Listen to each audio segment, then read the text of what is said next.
Mr. Treacher, how did Mr. Griffin hire you for this program? You mean, how did he? He did it the ordinary way. Why did he? It's another thing. I don't know either.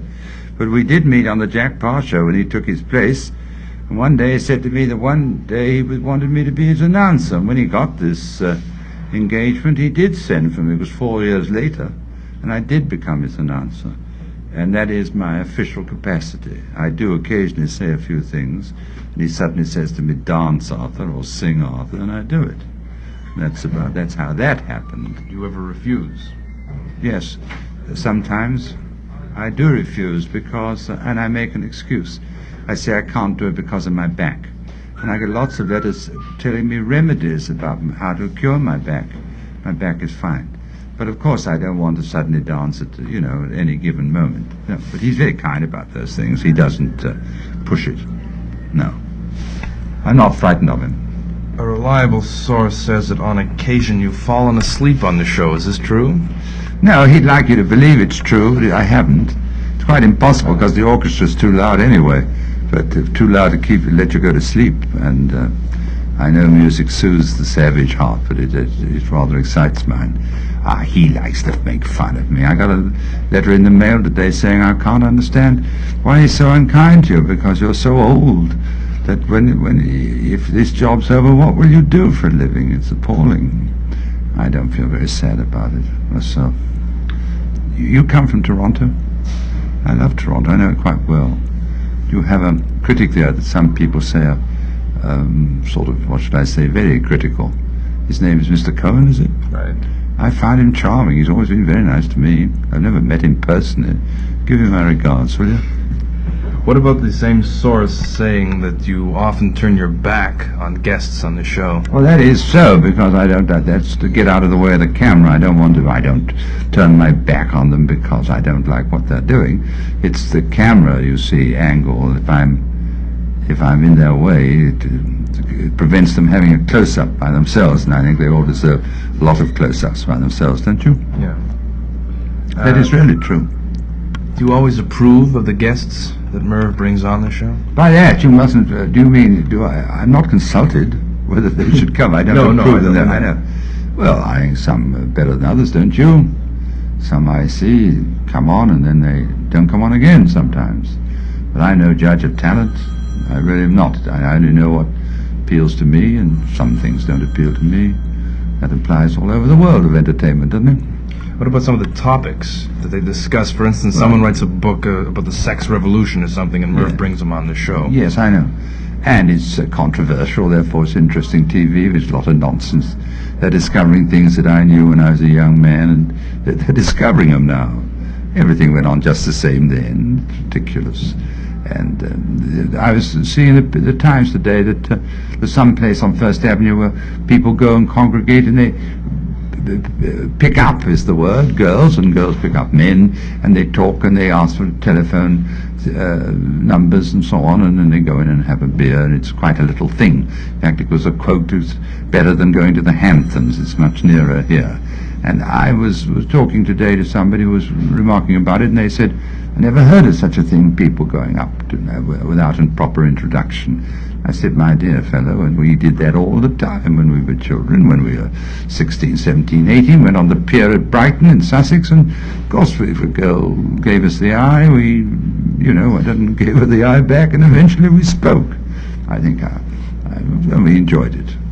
I think sometimes we took them to tea at the Mikado or someplace, and then sometimes to the motion pictures, and held hands and thought we were a bit of devils, That's what I think happened. Getting back to the letter that you received this morning from the woman who was afraid that you wouldn't have any source of income if you didn't go on this show. Yeah. What was the first outside source of income regarding the advertisements that you got? Well, first of all, I advertised Walker's Whiskey, which comes somewhere near from you, around there.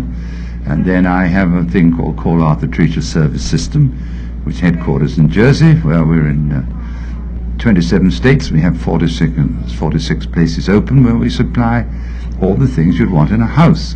Of course, we talked about, we use the term butler, because of my image, but we supply many more things than that. We actually now go to motels and we supply the help for them for all the year round, and office buildings and things like that. We've only been on a year, but as I say, we're in, I don't know how many states. We got 46 of them open, and it's about 11 more opening now. So that little income comes in from that too. Mr. Walker's very kind; he employs me, and Mr. Merv Griffin, I think, will continue to employ me. So even if he is rude to me. When you first started in the business Yes. in England, were there many actors who would go into commercial ventures, use your name in connection with? When do you first recall actors using their names? Well, I think when the motion pictures came in, talkies, I think, was the first time I remember somebody advertising a cigarette or something like that. Yes, I don't remember. I don't know whether they would have thought it was infra-dig, because advertising wasn't as large then. It wasn't as big as it is now. And people didn't want somebody of some prominence to endorse their thing, like Pear's soap or Bovril or something in those days. No, I don't think it happened until motion talkies. I don't think so. But I don't think they would have thought it infra-dig, because they got enough money. I suppose someone would. It was a little more legitimate than it is now. It was less commercial, the acting profession. It really was. When I started as a chorus boy, nobody asked me to do anything then. Then even when I got small parts and bit parts, they never asked me. I don't remember anybody of prominence advertising anything. But now, law, everybody does. What do you think is the major change in show business since when you started in the music halls in England? Well, I didn't actually start in the music halls. I started in musical comedy. I think the major changes that actors and actresses are so written up in all the different books that everybody knows what time they take a shower and whether they use an umbrella and whether they clean their teeth with Toco or whatever it is. There's nothing but publicity. In the old days, there used to be a sort of veil of secrecy. When the leading lady came out at the stage door, there were fans there. They didn't dare ask for autographs or anything. She went into a car and she waved or blew a kiss or something. That was it. And there was a certain mystery. They didn't go to all the restaurants where everybody else went. They went to ones where mostly the people of their kind went, you see, like Rules in London and places like that. But now everybody goes everywhere, don't they? And everybody stands and willingly signs autographs in the middle of a thunderstorm. Yeah. You know, Mervyn and I, let's put it, yes, Mervyn and I have made an album now. It may interest people in in Canada, because it's a lot of old music hall songs that I found and we sing. And they're rather interesting, and I guarantee they're 50 years old, is our guarantee. And so it might be interesting to them. That comes out in September, I think. So, yeah. How do you feel about doing an album of this sort? You, who had originally sung many of these songs. No, I never did. Oh, you never did? No, I never was. Some ridiculous idea, even in Mervyn's mind, that I'm a star. I never was a star. I'm a jolly good supporting player. And I never sang any of those songs in any music halls, which is vaudeville. Never did. But a lot of people did. I watched vaudeville from when I was a little boy. Music halls, we call them. And I always liked them. And so that's got a lot of old songs, and I remembered them, and here we sang them. You just said that you're not a star. No. And yet, I think now you're 72 now. Yes, I am. And your popularity, perhaps, is at its greatest. You go out in kind New to York, say and the young children. There are more young, but yes, because the last time was about 1940 when young people knew me through pictures and so on, and musical comedies in New York. And then there was a long time when only people of 35 onwards knew me. Now there are a lot of young people who, I presume they like me, they talk to me. What do you think your appeal is to young people? Oh, I suppose it's the father image. I haven't any idea. I'm not a father, but it's the father image. And I listen to their stories, and I dare say their father doesn't, because he's bored. They're new to me. So that's all. I don't think it's any great. I don't think you'll see Vote for Treacher parade in it any time. Well, I can't say any more about that.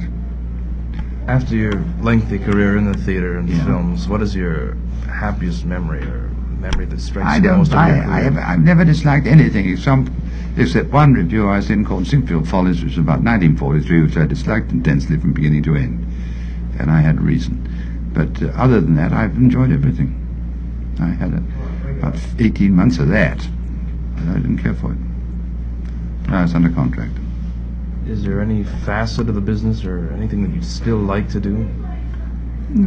I like, yes, I like farce, F-A-R-C-E. Very few people can do it, and very few farce is written.